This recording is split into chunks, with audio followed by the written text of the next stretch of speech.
자, 저번 시간에는 신분을 구성별로 구분을 했다면은 이번 시간에는 직역별로, 그러니까 국가에 대한 역이 있느냐 없느냐에 따라서 정호와 백정호로 나뉩니다. 그래서 정호라고 하는 것은 국가에 대한 특정한 역이 있는 거예요. 역할이 있는 건데 뭐 향리든 아니면은 하급 장료든 이런 사람들은 토지를 받고 신분을 세습을 할 수 있게 되었죠. 그리고 백정 같은 경우에는 우리 백수 있잖아요. 백수를 한자로 쓰면 이렇게 돼요. 이게 뭐죠? 손숫자에 이 흰백자인데 흰백자가 뭐뭐가 없다라는 그런 의미가 있습니다. 손에 아무것도 없는 사람들, 그런 사람들을 백수라고 부르는 거죠. 여기서도 마찬가지로 이 정이라고 하는 것은 국가에 대한 역이라는 의미인데 역이 없다라는 뜻의 백정입니다. 이 뒤에 호가 생략이 되어 있다고 보면 되는데 이렇게 참고만 하면 됩니다. 그래서 보통은 대부분의 농민인 거죠.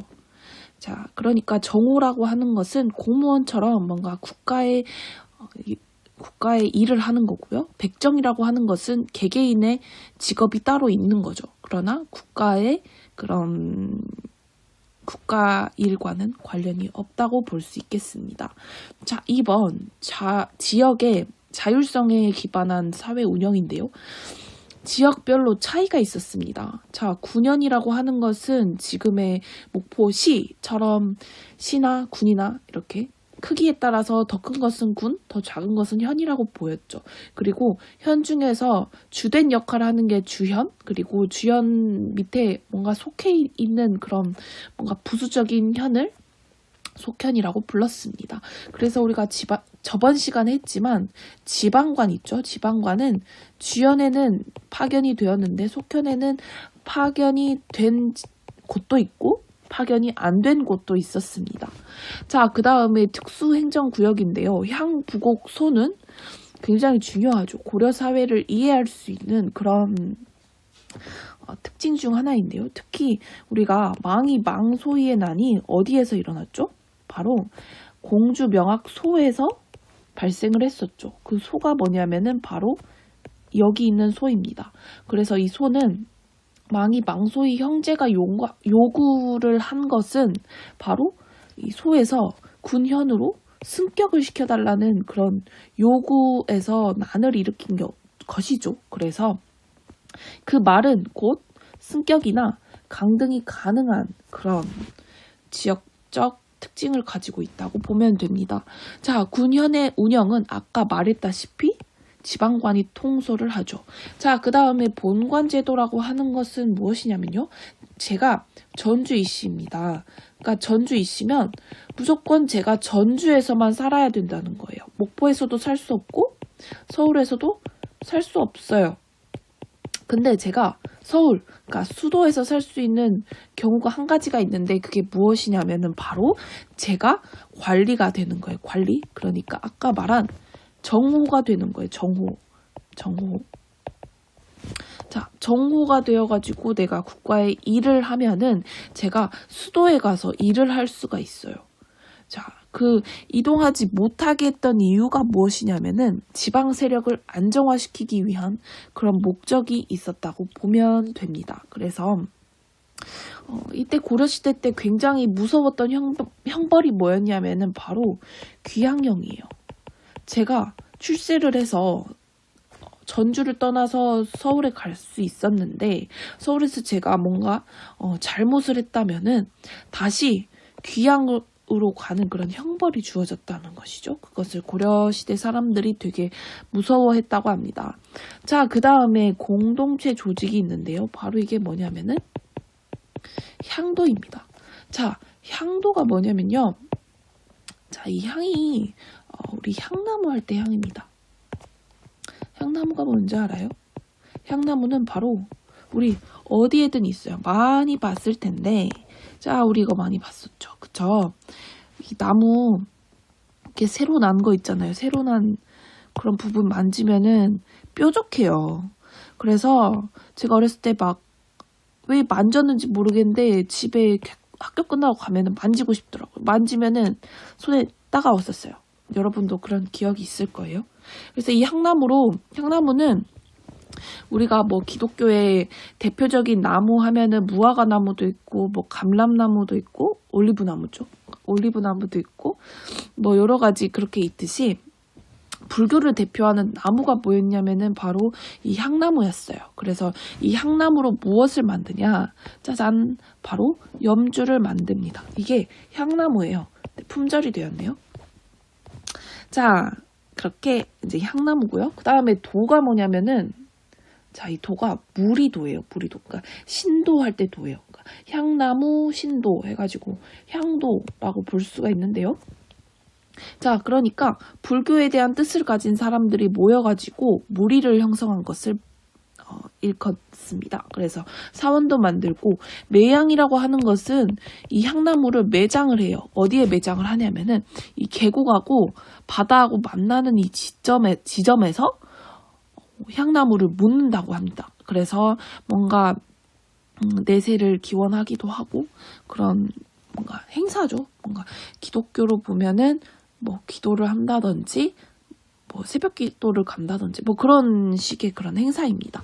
자, 그 다음에 이게 축소가 되게 되는데요. 이런 향토 문화가 불교 문화가 쇠퇴가 되는 것은 상장 제례가 뭐냐면은 이 상이 초상이고요. 장은 장례고 제례는 제사 의식이라고 보면 되는 거죠. 그래서 초상 장례 제사 의식 의례 등으로 축소가 되게 됩니다. 쉽죠? 고려시대 때는 이러한 공동체 조직이 있었다는 것을 알 수가 있습니다. 자, 그 다음에 수평적 가족 관계인데요. 우리 사실 조선시대 때 가장 중요한 게 바로 뭐냐면은 유교 사상, 성리학이라고 볼 수가 있는데 성리학이라고 하는 것은 질서예요, 질서. 상당히 중요한 그런 개념인데요. 일제강점기까지 이해하는데 굉장히 중요한 그런 이데올로기라고 볼 수가 있습니다. 신하는 왕에게 어떻게 해야 되죠? 충성을 다해야 하는 거고 부모, 자식 간에는 효를 행해야 되는 것이고요. 그리고 뭐 교사와 그리고 학생 사이에는 뭔가 이 존경하는 태도가 필요하죠. 뭐 이렇게 또 뭐가 있냐면은 남자와 여자 간에 이렇게 뭔가 이런 질서를 만든 게 바로 성리학이라고 볼 수 있습니다. 그러니까 이가 뭐냐면은 원리, 그죠? 원리, 뭐 진리 이런 건데 바로 이 원리하고 진리를 어디서 찾느냐? 바로 이 중요한 여기서 찾는다는 거예요.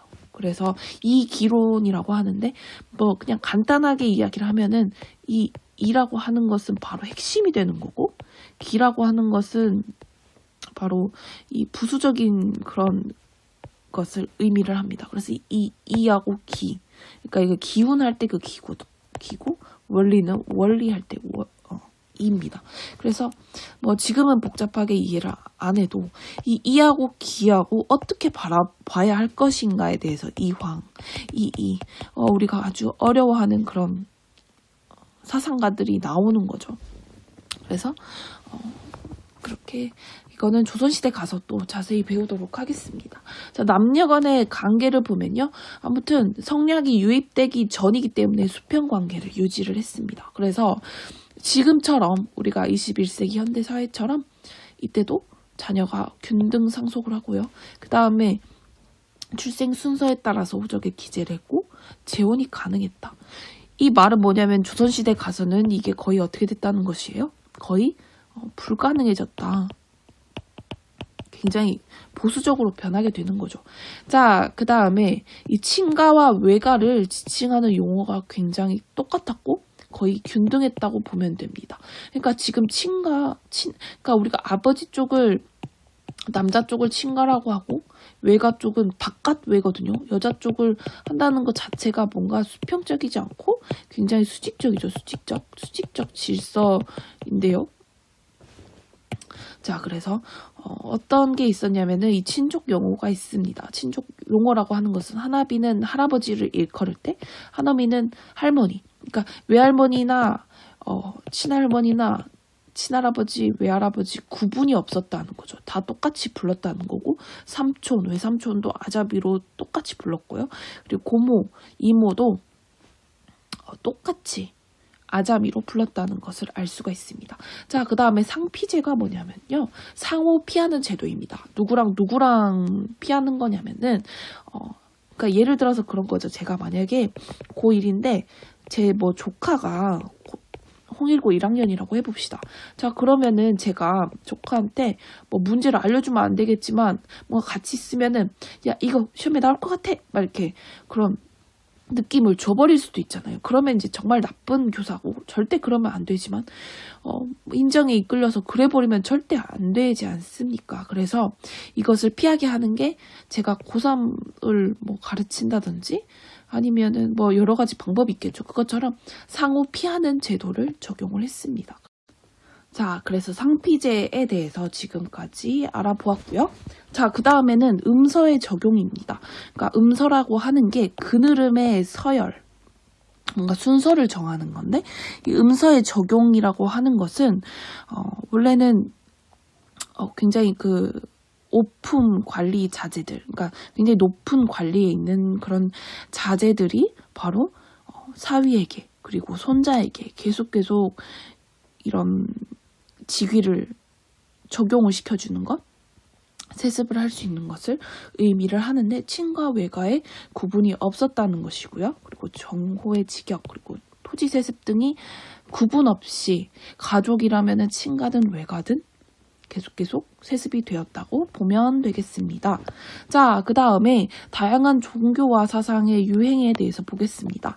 자, 도교와 풍수지리설을 구분하는 것이 굉장히 여기서는 중요한데요.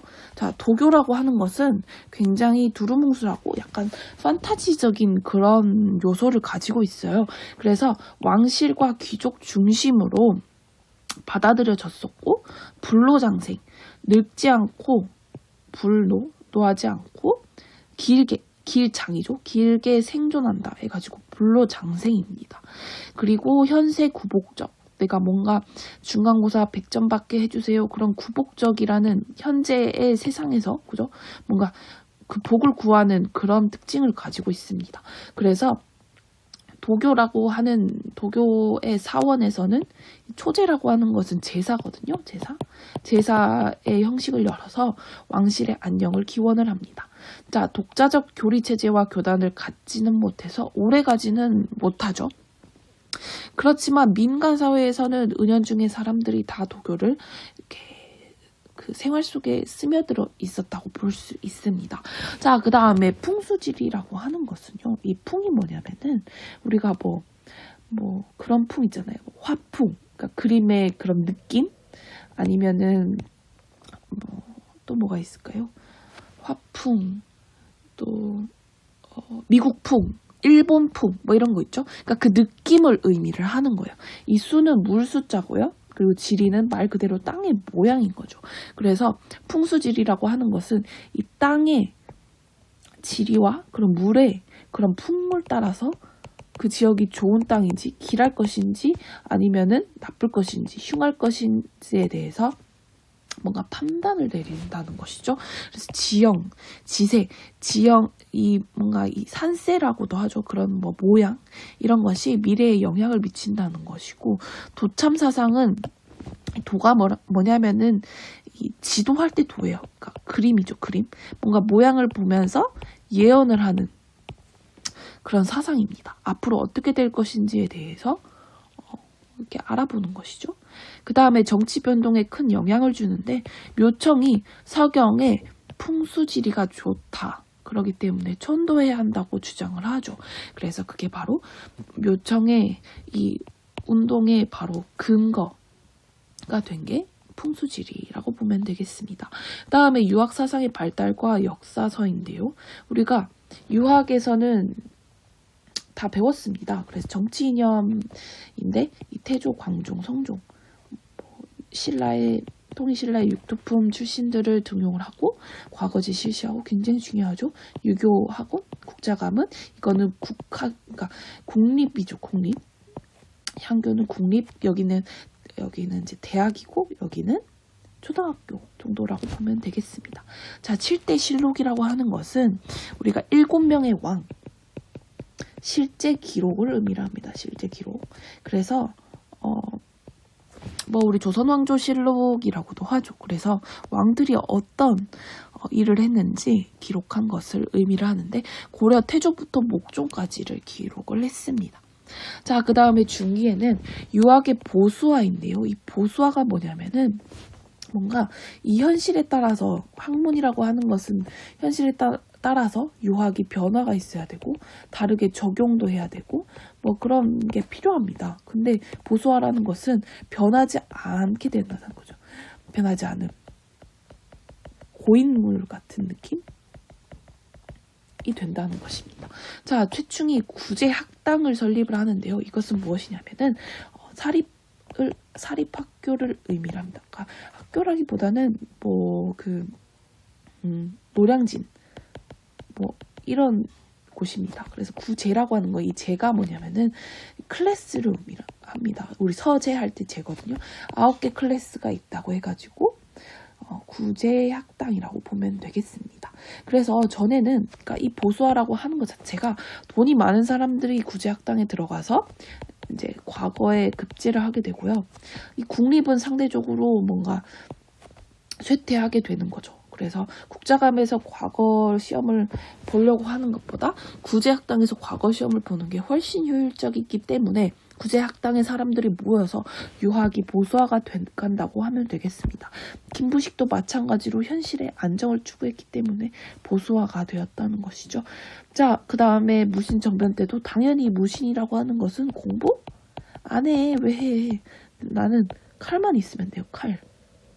그래서 유학이 침체가 되게 됩니다. 그 다음에 김부식의 삼국사기는 굉장히 오래된 역사서인데 자, 이거 굉장히 쉽게 구분하는 방법이 있어요. 김부식의 시옷, 삼국사기의 시옷, 그죠? 그 다음에 이련의 삼국유사는 이렇게 들어가죠. 이렇게라도 꼭 비교해서 기억을 해놔야 합니다. 뭐 상식으로도 우리가 김부식의 삼국사기는 꼭 기억을 해놔야 돼요. 그죠? 대한민국 사람이라면 이 정도는 알아야 되죠. 그죠? 자, 현존하는 가장 오래된 역사서이고요. 유교적 합리주의 사관을 가지고 있습니다. 자, 이게 뭐냐면은 이제 합리적으로 내가 이해가 되지 않은 내용은 넣지 않는다는 거예요. 예를 들어서 당군신화 같은 경우에는 뭔가 곰이 사람이래? 말도 안 돼. 들어갈까요? 절대 안 들어갑니다. 무슨 말인지 알겠죠? 자, 기전체라고 하는 것은 본기, 세가, 열전, 지표 이렇게 5개 종류가 있는데요. 뭐 열전만 쓰면은 자, 본기는 역대 왕에 대한 기록이에요. 그리고 열전은 뭐냐면은 신화에 대한 기록인데 그러니까 이게 테마별로, 주제별로 나눈 거예요. 그러니까 역사책이라고 하는 것은 뭐 우리가 뭐 과거에 있었던 일부터 쭉 차례대로 기록하는 것을 의미를 하는데 기전체 형식이라고 하는 것은 왕만 따로, 신하만 따로, 그리고 다른 것은 연표만 따로, 그러니까 이 표라는 것도 있고 뭐 지도만 따로 주제별로 나눈 것을 기전체 서술이라고 보면 되겠습니다. 자, 그 다음에 자, 후기를 보면요. 후기에는 성리학을 수용을 하게 되는데 안양이라는 사람이 성리학을 원나라에서 가져와가지고 소개를 하죠. 그다음 이재현이라는 사람은 원과 교류를 하면서 책을 많이 가져오는데 수십만 권을 가지고 왔다. 그럼 뭐 서당할 때 당이죠. 그래서 만권당을 세우게 되고요. 자, 그 다음에 그러니까 여기는 이렇게 뭐 도서 공부하는 곳 이렇게 보면 됩니다. 자, 그 다음에 신진사대부는 새롭게 진출한 사대부죠. 대부인데 선비사자를 써가지고 공부하던 그런 사대부인데 성리학을 수용을 하면서 지방 향리들도 있었고요. 이 사람들이 과거에 이제 급제를 하게 되면서 이 사람들을 기반으로 조선이 건국이 되게 됩니다. 자, 그 다음에 자주의식이 있는데요. 자, 여기는 자, 동명왕이 누구냐면은 바로 주몽이에요. 주몽의 그 설화, 신화를 서술한 그런 책입니다. 그래서 이제 시로 표기를 했고요. 그 다음에 삼국유사는 뭐냐면은 삼국사기에 이 뭔가 신화적인 내용 다 빠졌어요. 그래서 이련이 보기에야 이거 우리 원나라를 극복하기 위해서는 사람들의 멘탈을 뭔가 목표를 하나로, 그러니까 우리 반의 목표는 중간고사 1등 이렇게 하나로 모으면은 더 단결이 되겠죠?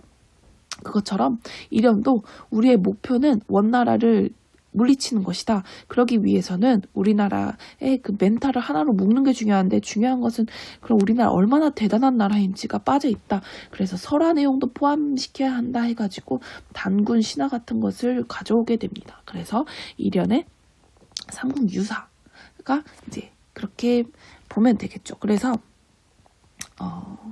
이 삼국사기와 삼국유사를 구분해 보도록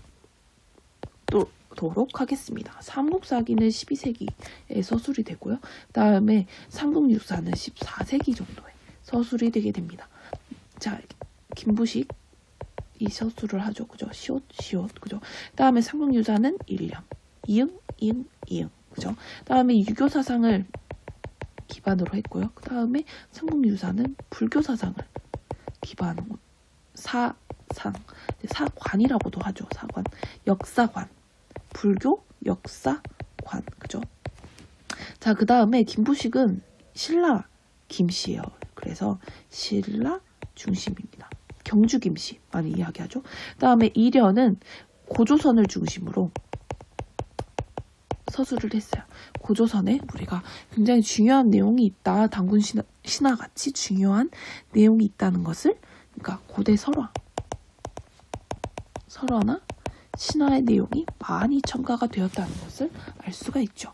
자, 그 다음에 이승유라는 사람은 제왕운기라는 책을 썼는데요. 제왕은 우리가 고구려에 가가 있었는데 여러 명의 가 해가지고 제가라고 불렀었죠. 제가회의.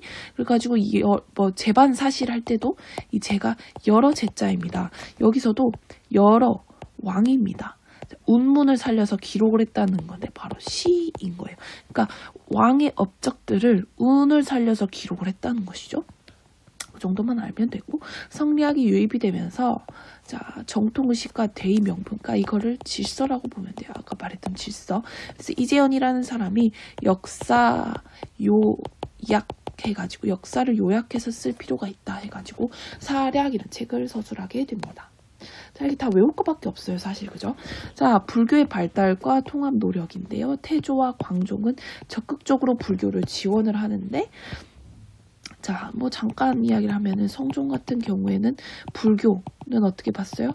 이제 본인 수신이라고 보았고, 그 다음에 유교는 국가를 치리해야 된다. 그런 이념으로 보았다는 거 참고로 알아두시고요. 그 다음에 대장경을 조판을 했는데 초조대장경이 만들어지죠. 그 다음에 초조대장경이 몽골의 침입으로 소실이 되니까 이거는 이제 고려 말이 되겠죠. 고려 말. 자, 그 다음에 불화, 불상, 사원, 석탑 등이 발달을 하는데 수월 관음도는 뭐냐면은 수가 물 숫자예요. 그리고 월은 달월자인데 관음은 관음보살입니다. 그래서 네이버에 쳐보면 수월 관음이 있어요. 그래서 이렇게 여자분 이렇게 같이 보이는 관음 보살이 있고, 그 다음에 물이 있고, 그 다음에 달이 이렇게 있습니다. 이렇게 생긴 그림이 있어요.